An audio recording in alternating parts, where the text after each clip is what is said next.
Well, so how many high school boys does it take to change a light bulb? Want to light up your life? Yeah! Have those Slim Jim! Turn to the spice! Baby, do the taste!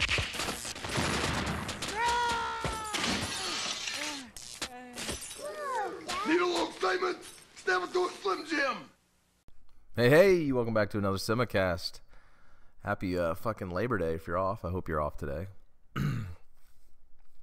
So, as many of you heard, I'm sure, was it late Sunday night? Whatever it was. Or late Saturday night. I can't remember. Francois is out for the season. Sucks, I know. It's fucking terrible. But now there's only one thing left to do, which is embrace James Blackman. I mean, fuck. So I'm going to talk a little bit about him, like what to expect, what type of player he is, maybe expectations now that Francois is out for the year.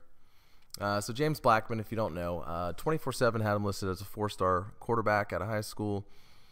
6'5". I think he's currently listed at 185.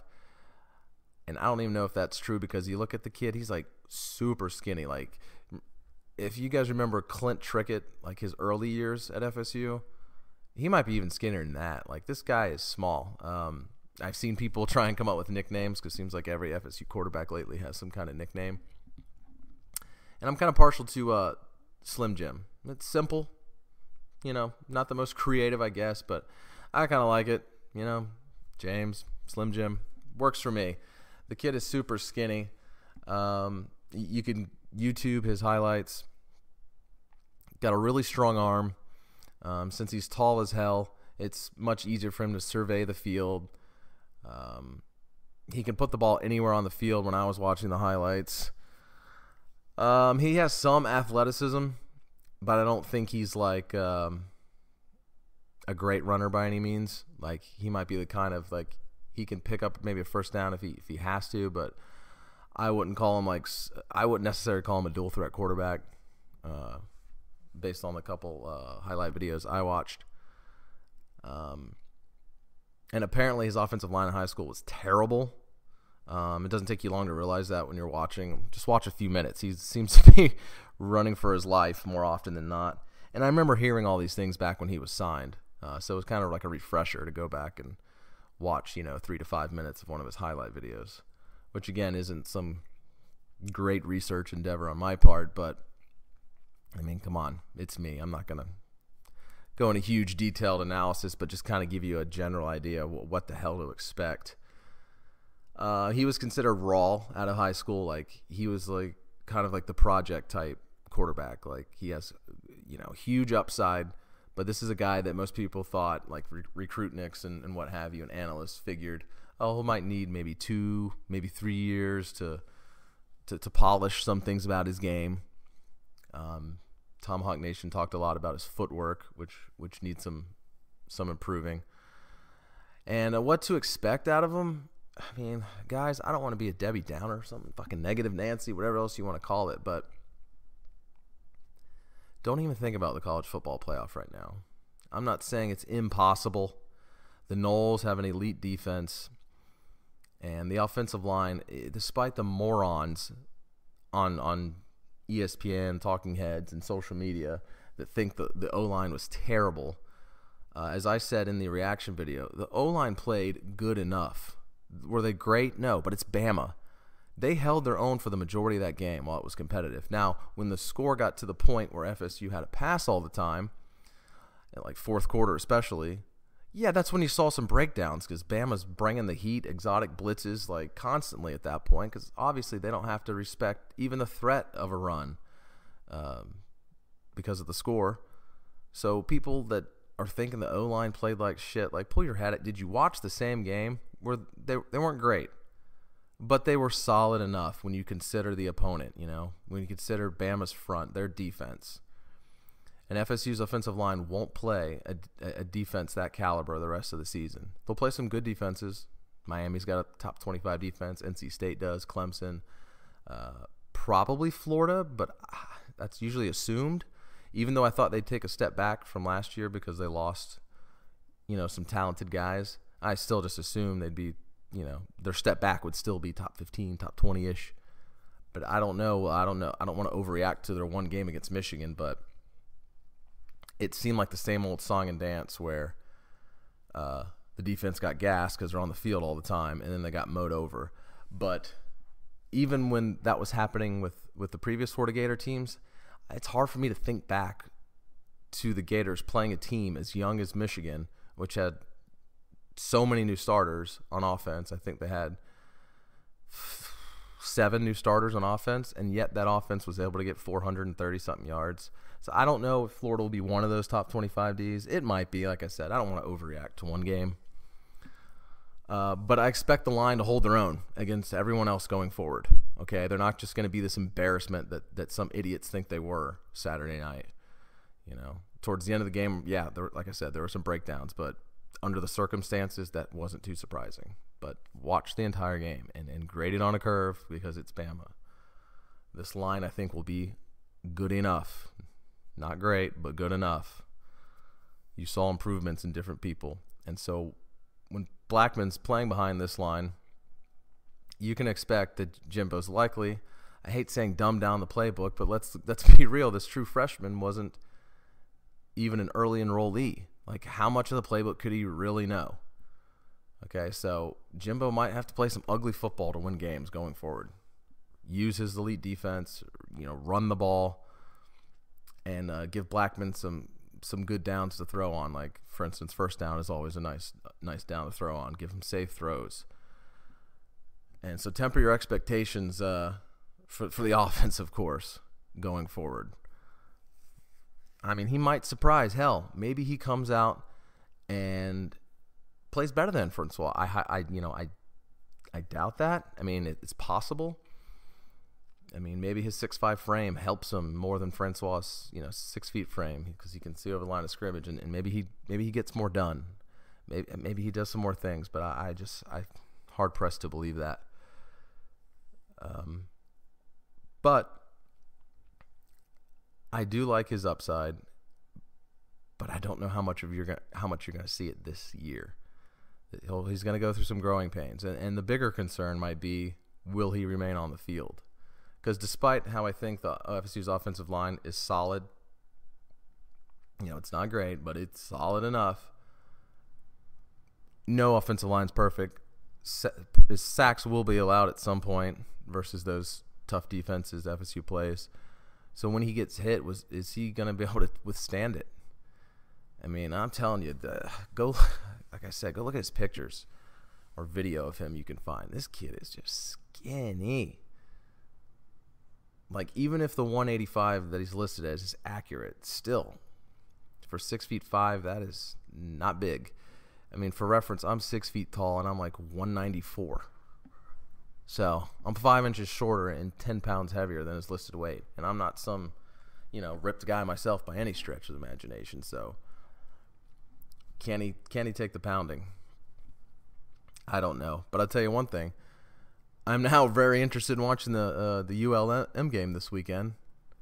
I mean, usually I watch every game, but some games I might just watch a half and check out. I will be watching the game at least as long as he's in it to see how he does.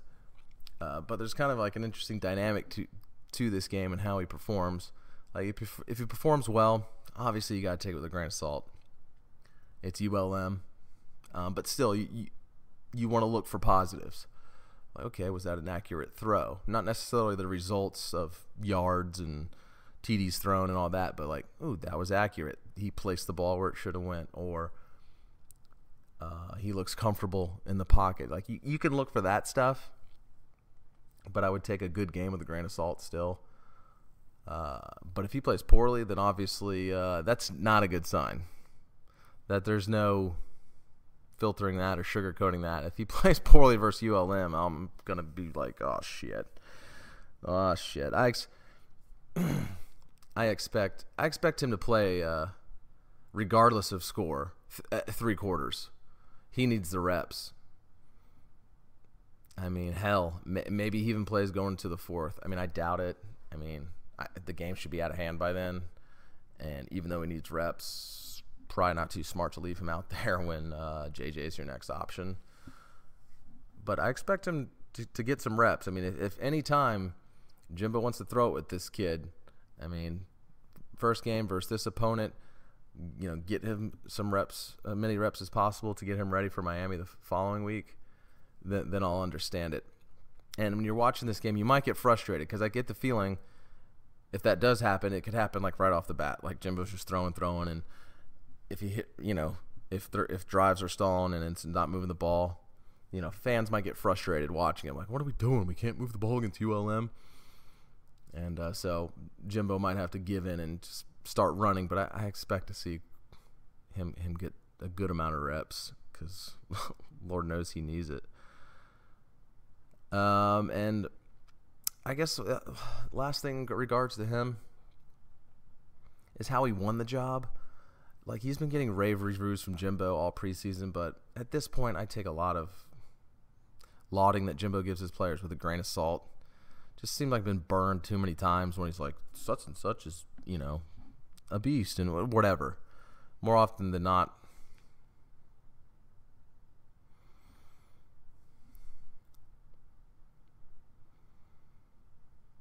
like he's a beast or whatever, but more often than not, I just wait and see as opposed to listen to what Jimbo is saying.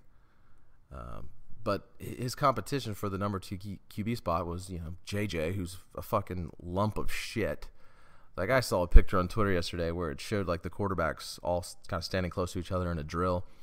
And you just see JJ standing, waiting his turn. The dude looks just, like, frumpy as fuck. Like, belly hanging over his pants. Like, you can just tell the guy is enjoying his time as an FSU football player, enjoying his ride on a scholarship. And, hey, I mean, I guess more power to him. There's benefits to being an FSU football player. I think I mentioned on one of these podcasts recently, like, Google his girlfriend. Like, she's smoking. But he's just a lump of shit.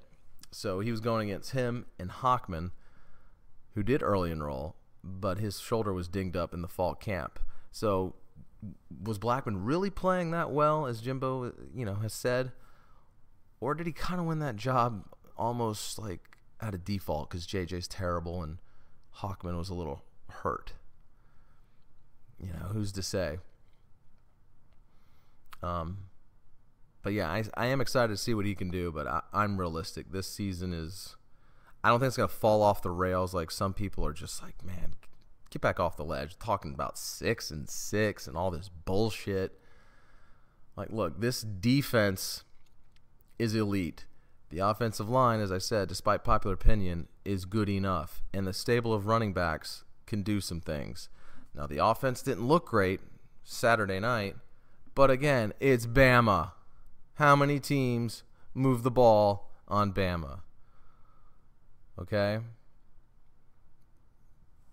So, based on just those factors of having the elite D, the solid but not great line, the good enough line, the running back, they should be in most every game, just on those factors alone. And if you get some good play from Blackman, then that's just an extra positive cherry on top. I mean, I do think 9-3 and 8-4 is now very much more realistic. I mean, come on, as much as I like Blackman's upside, again, he's a true freshman. Like, who didn't early enroll? You can't expect a ton. So I would suggest, at least for me, my expectations are now at 0. Again, I don't think the wheels are going to fall off and this is a 6-6 team or some garbage like that. But my expectations are next to nothing now. I'm just going to see what this kid can do and enjoy each game week to week because, as usual, every season just flies by. So try not to do any hand-wringing over Blackman starting and Francois out. I mean, the shit's done. It's over with. Can't do anything. So let's just move forward. I hope Slim Jim surprises some people. And to be honest, as well as DeAndre has played at times, overall, it has the bar he set like so incredibly high where Blackman can't at least get close to it.